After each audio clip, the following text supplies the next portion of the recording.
નમસ્કાર, tasty kitchen ગુજરાતીમાં તમારું સ્વાગત છે। તો આજ આપણે બનાવીશું મસાલા ઢોસા। તો મસાલા ઢોસા બનાવવા માટે સૌપ્રથમ આપણે ખીરું તૈયાર કરી લઈશું। તો ખીરું તૈયાર કરવા માટે આપણે 1 વાટકી અડદની દાળ લીધેલી છે અને 2 આખી વાટકી અને 1/2 વાટકી ચોખા લીધેલા છે। ચોખા આપણે ખીચડિયા જ લેવાના છે। તો 1 વાટકી દાળ અને 1/2 વાટકી ચોખા આપણે એક તપેલીમાં નાખી દઈશું અને સારા ચોખા પાણીમાં ધોઈ લઈશું।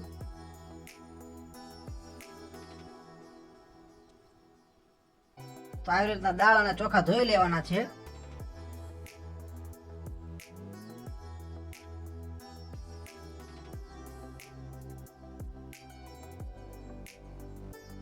અને ધોઈને આ પાણી કાઢી નાખશું। અને હવે દાળ અને ચોખા પલાળવા માટે પાણી નાખી દઈશું। તો આપણે આટલું પાણી લઈ લીધું છે। તો આપણા દાળ ચોખા સારી રીતે પલળી જાય એની માટે 4 કલાક માટે આપણે ઢાંકી દઈશું।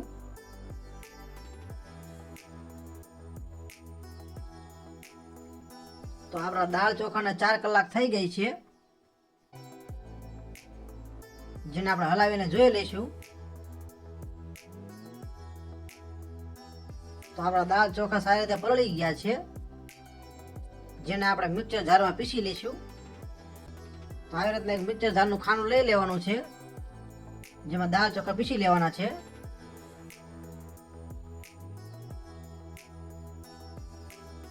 ભેગું થોડું પાણી લઈ લેવાનું અને સારી રીતે પીસાઈ જાય, એકદમ ઝીણું પીસી લેવાનું છે।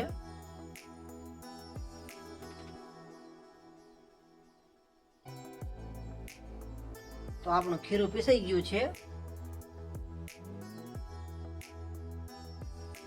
જેને તપેલામાં કાઢી લઈશું। તો આવી જ રીતે બધું ખીરું પીસી લેવાનું છે।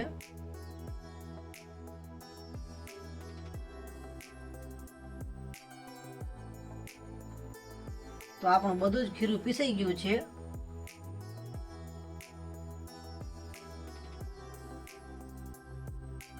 તો આ ખીરું પીસી લીધા પછી એકવાર સારી રીતે હલાવી લઈશું।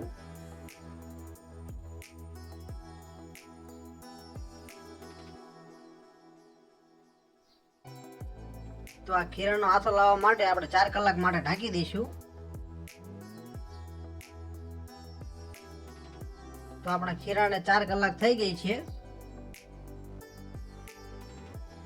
હજી એકવાર હલાવી લઈશું। તો આપણું ઢોસા બનાવવા માટેનું ખીરું તૈયાર થઈ ગયું છે। તો હવે ઢોસામાં ખાવા માટે લીલી ચટણી તૈયાર કરી લઈશું। તો ક્રશ કરવા માટે આ રીતના મિક્સર જારનું ખાનું લઈ લેવાનું છે, જેમાં સૌપ્રથમ ધાણા નાખી દઈશું, પછી મરચાં નાખી દઈશું, પછી લસણ નાખી દઈશું, અને પછી નારિયેળ નાખી દઈશું, પછી ડાળિયા નાખી દઈશું, અને પછી લીંબુ નીચવી લઈશું।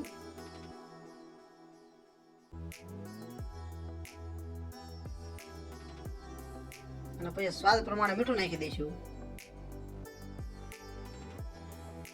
અને હવે એમાં સાદું પાણી એડ કરી દઈશું।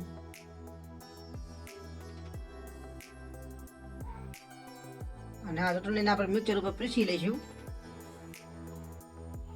તો આપણી ચટણી પીસાઈ ગઈ છે, જેને આપણે એક વાટકામાં કાઢી લઈશું। તો તૈયાર છે આપણે ઢોસામાં ખાવા માટે ચટણી, જેને આપણે ઢોસા તૈયાર થાય તેટલી વાર માટે ફ્રીજમાં મૂકી દઈશું। તો હવે ઢોસા બનાવવા માટેનો મસાલો તૈયાર કરી લઈશું, જેમાં બાફેલા બટેકા છે, આ લીલા મરચા છે, આ ડુંગળી છે, આ ટમેટા છે, આ લીલા ધાણા છે, આ હળદર છે, આ હિંગ છે, આ જીરું છે, આ બાફેલા વટાણા છે, આ લાલ મરચું પાવડર છે, આ ગરમ મસાલો પાવડર છે, અને આ મીઠું છે। તો હવે આપણે મસાલાનો વઘાર કરી લઈશું। તો તો વઘાર કરવા માટે આવી રીતના એક બાઉલ લઈ લેવાનું છે, જેમાં જરૂર પ્રમાણે તેલ લઈ લઈશું.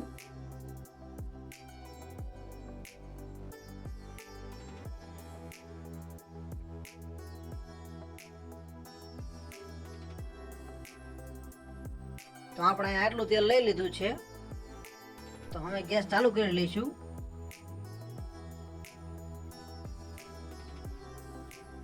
તો આપણું તેલ ગરમ થઈ ગયું છે, જેમાં સૌ પ્રથમ થોડું જીરું નાખી દઈશું. પછી થોડી હિંગ નાખીશું. પછી લીલા મરચાં નાખીશું.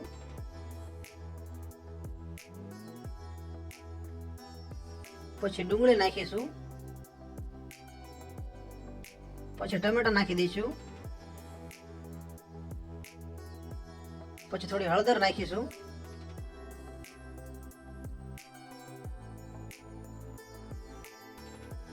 પછી થોડી વાર હલાવી લઈશું.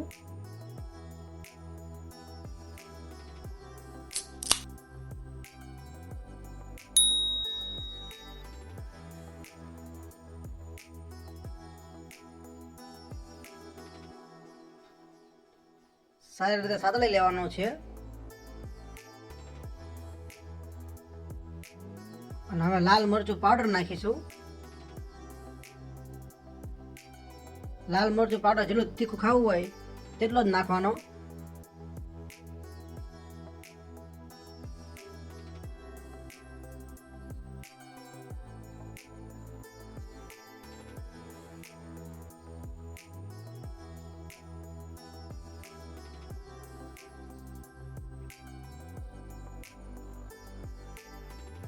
ને હવે બાફેલા બટેકા છે તે નાખી દઈશું.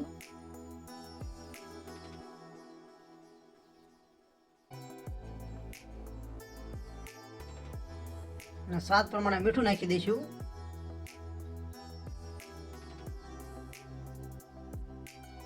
પછી થોડો ગરમ મસાલો પાવડર નાખી દઈશું.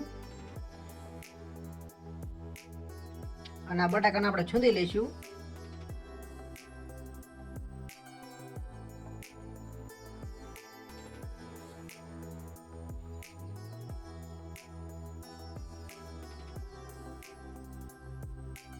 તો આપણા બટાકા છૂંદાઈ ગયા છે, જેને આપણે હલાવી લઈશું.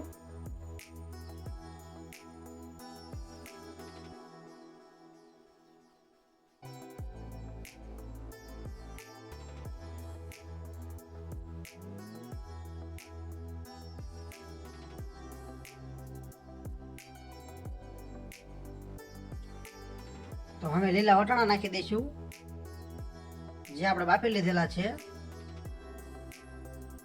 લીલા વટાણા છેલ્લે જ નાખવા, જો પહેલા નાખશું તો બટેકા હારે લીલા વટાણા છૂંદાઈ જશે.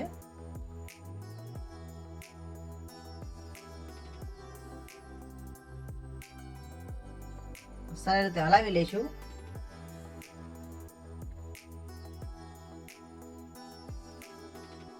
અને પછી ઉપર લીલા ધાણા નાખી દઈશું. તો ઢોસા બનાવવા માટેનો મસાલો તૈયાર થઈ ગયો છે. તો હવે આપણે ઢોસા બનાવી લઈશું. તો ઢોસા બનાવવા માટે આપણે સૌ પ્રથમ ગેસ ચાલુ કરી લઈશું.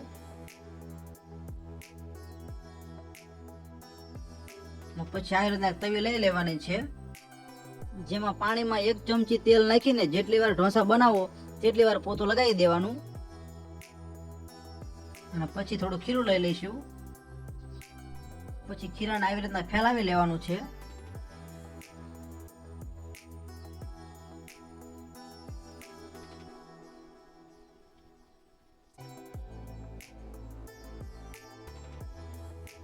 અને પછી સારી રીતે શેકાવા દેવાનું.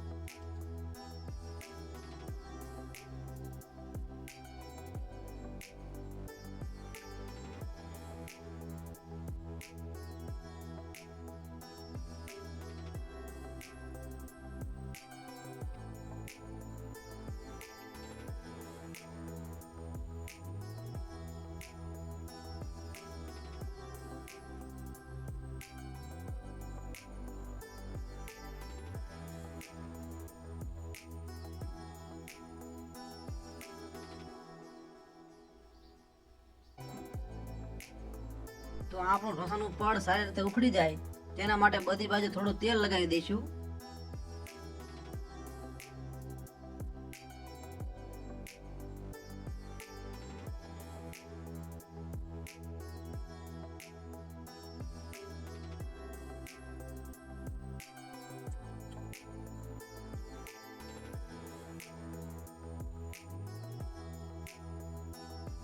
અને ધીમે ધીમે આ પડને ઉખાડીશું.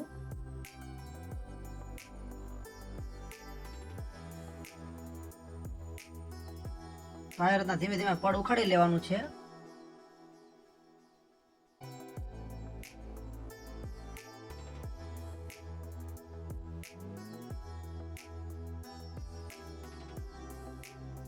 તો આપણું ઢોસાનું પડ ઉખડી ગયું છે, જેને બીજી બાજુ ફેરવી લઈશું અને બીજી બાજુ પણ સારી રીતે શેકી લઈશું.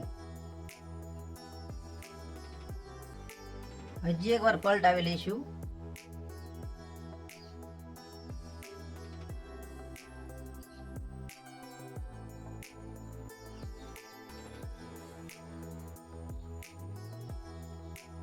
હવે બીજી વાર પલટાવી લઈશું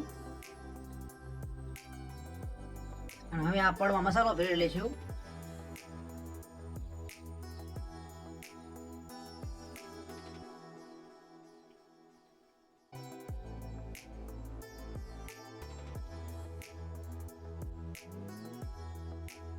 તો આવી રીતે મસાલો ભરી દેવાનો છે અને ઉપરથી થોડી સેવ નાખી દઈશું.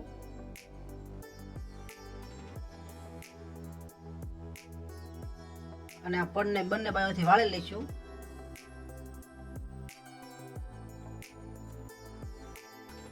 આવી રીતના પડને વાળી લેવાનું છે.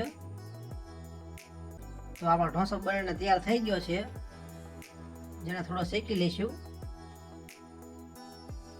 મસાલો ભેરા ભેર થોડી વાર શેકી લેવાનો અને હવે આપણા ઢોસાને બહાર કાઢી લઈશું. તો તૈયાર છે આપણા ઢોસા, જેને સાંભર અને ચટણી સાથે સર્વ કરીશું. જો તમારે સાંભરનો વિડીયો જોવો હોય તો આપણી ચેનલમાં વિડીયો મળી રહેશે અને ડિસ્ક્રિપ્શનમાં લિંક મળી રહી છે. તો તમને આ ઢોસાનો વિડીયો કેવો લાગ્યો? જો વિડીયો પસંદ આવ્યો હોય તો વિડીયોને લાઈક કરો, શેર કરો અને એક કોમેન્ટ કરો. અને આવી અવનવી રેસીપી જોવા માટે અમારી ચેનલને સબસ્ક્રાઈબ કરો. વિડીયોને પૂરેપૂરો જોવા માટે તમારો ખૂબ ખૂબ આભાર.